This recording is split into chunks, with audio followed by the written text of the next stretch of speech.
అందరికీ నమస్కారం. ఉద్యోగులు, పెన్షనర్లు, కార్మికులకు సంబంధించిన ప్రతి అప్డేట్, ప్రతి డౌట్ క్లియర్ చేస్తూ సపోర్టివ్‌గా వీడియోస్ అయితే వస్తాయి. తప్పకుండా సబ్స్క్రైబ్ చేసుకోండి. వీడియోస్ అయితే లైక్ చేస్తూ ఉండండి. ఇక ప్రభుత్వం రంగ సంస్థల్లో పనిచేస్తున్న కార్మికులు, ఉద్యోగులు, పెన్షన్‌లకు సంబంధించి అనేక సమస్యలైతే ఉన్నాయి. ముఖ్యంగా అంటే కనీస పెన్షన్‌ని పెంచకపోవడం, మరి బడా కార్పొరేట్ కంపెనీలకైతే లక్షల కోట్లలో సబ్సిడీలు, తర్వాత వేల కోట్ల, లక్షల కోట్ల భూములు ధరాదత్తం చేస్తూ, మరి ఈ విధంగా అనేక రాయితీలు ప్రకటిస్తుండడం చేస్తున్నటువంటి ప్రభుత్వం మరి బడ్జెట్‌లో మరి పెన్షనర్లకు సంబంధించి కనీస పెన్షన్ పెంచాలనే ఆలోచన లేకపోవడం, పెన్షనర్లని పట్టించుకోకపోవడం పట్ల చాలా ఆందోళనగా అయితే ఉన్నారు. ఎన్నో సంవత్సరాలు ప్రభుత్వానికి సేవలందించి, ప్రజలకు సేవలందించి రిటైర్మెంట్ అయిన తర్వాత కనీస పెన్షన్ లేకపోవడం వల్ల మరి వారి నుంచి కట్ చేసుకున్న డబ్బులు, ఆ పీఎఫ్ ఖాతాలో కట్ చేసుకున్న డబ్బుల్ని బయట వడ్డీకిచ్చుకున్న భారీ ఎత్తున ఇప్పుడు రిటైర్మెంట్ అయిన తర్వాత భారీ ఎత్తున వారికి నగదు వచ్చేది. కానీ పీఎఫ్ వడ్డీ అతి తక్కువగా ఉండడం, కనీస పెన్షన్ పెంచకపోవడం, తద్వారా పెన్షనర్లు అయితే చాలా నష్టానికైతే గురవుతున్నారు.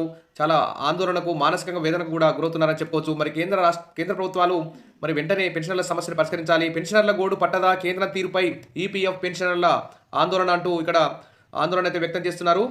ఇక ప్రభుత్వ, ప్రైవేటు సంస్థల్లో పనిచేసి రిటైర్ అయిన కార్మికులకు కనీస పెన్షన్ నెలకు 9,000 ఇవ్వడంతో పాటు పెరుగుతున్న ధరలను దృష్టిలో ఉంచుకొని డీఏ చెల్లించాలని డిమాండ్ చేస్తూ all pensioners and retired persons అయితే ప్రభుత్వాన్ని అయితే కోరుతున్నారు. అదేవిధంగా ఈపీఎస్ 95 పెన్షనర్ల సమస్యలను కూడా పరిష్కరించాలని కోరుతూ అనేక సార్లు ధర్నాలు కూడా, సమ్మెలు కూడా, వినతి పత్రాలు అయితే ఇస్తూనే ఉన్నారు. పెన్షనర్కు జీవిత భాగస్వామికి సంపూర్ణ వైద్య సేవలు అందించాలని కూడా కోరుతున్నారు.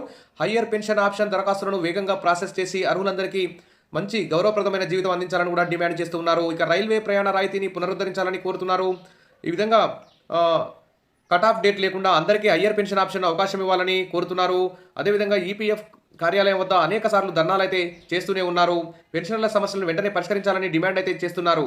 మరి ఇంకా చూస్తే పెండింగ్ బకాయిలను ప్రభుత్వం వెంటనే విడుదల చేయాలని కూడా డిమాండ్ చేశారు. ఇక పీఎఫ్ కార్యాలయం వద్ద ధర్నాలో అనేక సార్లు దేశవ్యాప్తంగా కార్మికులందరూ కూడా భారీ ఎత్తున పాల్గొంటున్నారు. ఇప్పటివరకైతే 237 సార్లు central board of trustees CBT meeting జరిగింది. అనేక సార్లు కేంద్ర బడ్జెట్ ప్రవేశపెట్టారు. కేంద్ర క్యాబినెట్ మీటింగ్ జరిగింది.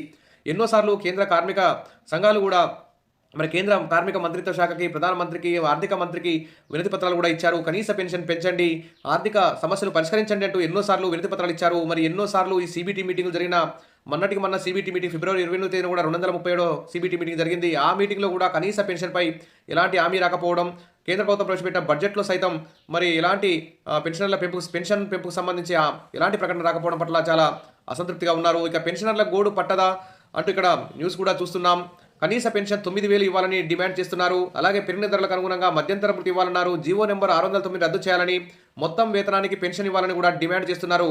ఈ విధంగా ఈపీఎఫ్ నిధిని ప్రైవేటీకరణ చేయొద్దని కూడా డిమాండ్ చేస్తున్నారు. ఈ కార్యక్రమంలో మరి పెన్షనర్లందరూ కూడా ఎన్నోసార్లు ధర్నాకు దిగినా కానీ ప్రభుత్వం సిబిటి మీటింగ్లో కనీసం నిర్ణయం ప్రకటించకపోవడం పట్ల అయితే చాలా ఆందోళన, అసంతృప్తిగా ఉన్నారు. మరి ఆంధ్రప్రదేశ్, తెలంగాణ, కేరళ, మహారాష్ట్ర, ఉత్తరప్రదేశ్, ఒరిస్సా, పశ్చిమ బెంగాల్, హర్యానా, ఢిల్లీ, పుదుచ్చేరి, ఈ విధంగా అనేక రాష్ట్రాలు, కేంద్రపాలిత ప్రాంతాల నుంచి పెన్షన్లు అయితే పెద్ద సంఖ్యలో ప్రభుత్వాన్ని అయితే డిమాండ్ చేస్తున్నారు.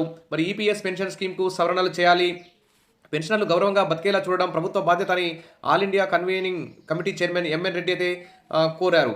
అదేవిధంగా పెన్షనర్ సమస్యలు పరిష్కరించాలని కోరుతూ national coordination committee of EPS pensioners association పిలుపు మేరకు మరి ఈ విధంగా అనేక సార్లు వినతి పత్రాలన్నీ ఇస్తూనే ఉన్నారు. వివిధ రాష్ట్రాల నుంచి కూడా కార్మిక సంఘాలు అయితే కేంద్ర ప్రభుత్వానికి, మంత్రిత్వ శాఖ అయితే వినతి పత్రాలు ఇస్తూనే ఉన్నాయి.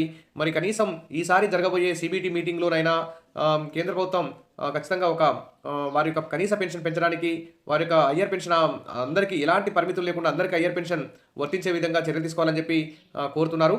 మరి వివిధ వర్గాల ఎలాగూ ఇన్కమ్ ట్యాక్స్ చెల్లిస్తున్నారు కాబట్టి వివిధ వర్గాల ప్రజలకు ఏ విధంగా సంక్షేమ పథకాలను ప్రభుత్వాలు అమలు చేస్తున్నాయో పెన్షనర్లను కూడా ఎన్నో ఏళ్ళు ప్రభుత్వానికి సేవలు అందించి రిటైర్ అయినటువంటి పెన్షనర్లకు కూడా కనీస పెన్షన్ పెంచాలని చెప్పేసి మరి కేంద్ర ప్రభుత్వం ఆ దిశగా చర్యలు తీసుకోవాలని, కేంద్ర కార్మిక మంత్రిత్వ శాఖ కూడా మరి ఆర్థిక శాఖ మంత్రి, ప్రధానమంత్రి గారిని ఒప్పించి మరి ఖచ్చితంగా నిధులు కేటాయించి కనీస పెన్షన్ పెంచే విధంగా చర్యలు తీసుకోవాలి. సిబిటి మీటింగ్లో కీలక ప్రకటన తర్వాత జరగబోయే సిబిటి మీటింగ్ వరకైనా పెన్షనర్లకు గుడ్ న్యూస్ వస్తుందని చెప్పి ఆశిద్దాం. Wish all the best. మరిన్ని అప్డేట్స్ కోసం మన ఛానల్ని ఫాలో అవుతుండండి. వీడియోస్ అయితే లైక్ చేసి ఉండండి. Thank you.